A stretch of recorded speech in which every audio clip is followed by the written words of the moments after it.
कथा के अनुसार त्रेतायुग में श्री राम का जन्म हुआ। वह त्रिदेवों में से एक विष्णु के अवतार हैं। इस अवतार के लेने का क्या कारण रहा और ये अवतार क्यों हुआ, इसकी एक नहीं अनेक वजहें हैं। सीधे शब्दों में यह अवतार कई वरदानों और श्रापों का सुमेलित परिणाम है। किसी को भगवान ने वरदान दिया तो उसकी पूर्ति श्री राम के जन्म से हुई, और किसी को कर्मदंड से श्राप मिला तो उसकी परिणति और उद्धार भी श्री राम जन्म से हुआ।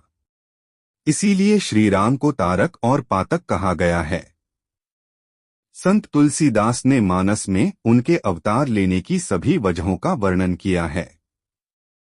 इसी बात को उन्होंने शिवजी के मुंह से कहलवाया है।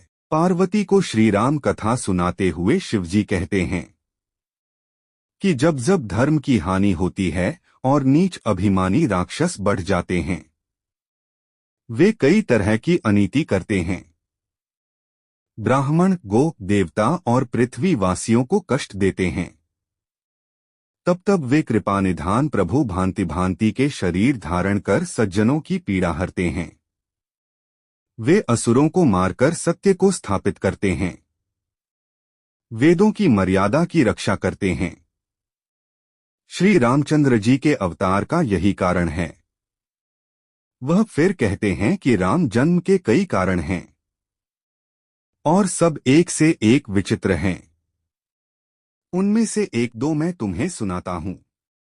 यहां से संत तुलसीदास श्री राम का जन्म किन श्रापों और वरदानों से हुआ, इसकी कथा लिखना शुरू करते हैं। वह पहले सतयुग में घटी बैकुंठ की घटना का वर्णन करते हैं। भगवान विष्णु के दो द्वारपाल थे, जय और विजय। उन्हें विष्णुलोक का द्वारपाल बनने का अभिमान हो गया था। एक बार सनकादिक ब्राह्मण विष्णुजी से मिलने बैकुंठ आए तो जय विजय ने उन्हें मना कर दिया। बार बार आग्रह अनुरोध करने पर भी जय विजय नहीं माने तो सनकादिक बाल ब्राह्मणों ने क्रोधित होकर उन्हें 3 जन्म के लिए राक्षस हो जाने का श्राप दे दिया। ये दोनों पहले जन्म में हिरण्यकश्यप और हिरण्याक्ष बने। तब भगवान ने नरसिंह और वाराह अवतार लेकर उनका उद्धार किया। अब इस जन्म में यही दोनों भाई रावण और कुंभकर्ण बनकर जन्मे हैं। भगवान विष्णु उन्हें अब दूसरे जन्म के श्राप से मुक्त करने के लिए रामावतार में आएंगे, यही विधि का लेख है। खुद श्रीहरि ने उन्हें वरदान दिया कि मेरे ही हाथों तुम दोनों का उद्धार होगा। इसी वरदान के कारण श्री राम का जन्म हुआ। इसके बाद श्री राम रूप में अवतार लेने की एक वजह प्रभु का खुद का वरदान है। ऋषि कश्यप और अदिति ने एक बार कठोर तप करके भगवान विष्णु को प्रसन्न कर लिया और वरदान में हर बार उन्हें ही पुत्र रूप में पाने की इच्छा प्रकट की। प्रभु ने उनको भी उनका मांगा वरदान दिया और दशरथ कौशल्या के रूप में उन्हीं कश्यप और अदिति का अंश है, जो कि श्री राम जी के इस जन्म में माता पिता हैं। ठीक ऐसा ही वरदान प्रभु ने एक बार स्वयंभू मनु और उनकी पत्नी सती शत्रुपा को भी दिया था। उन दोनों ने भी एक बार 1000 वर्षों की कठिन तपस्या करके उनसे हरिविष्णु जैसा पुत्र मांगा था। तब प्रभु ने कहा था कि मेरे जैसा और कौन, मैं ही आपकी गोद में पुत्र बनकर खेलूंगा। वही मनु रघुवंश में जन्म लेकर दशरथ हुए और शत्रुपा उनकी पत्नी कौशल्या हैं।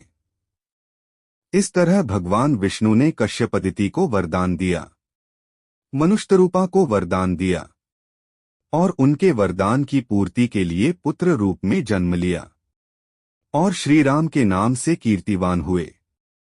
जिस तरह उन्होंने अपने भक्तों के वरदान को सराहा, इसी तरह सारे संसार के लिए कृपानिधान ने राम रूप में जन्म लिया।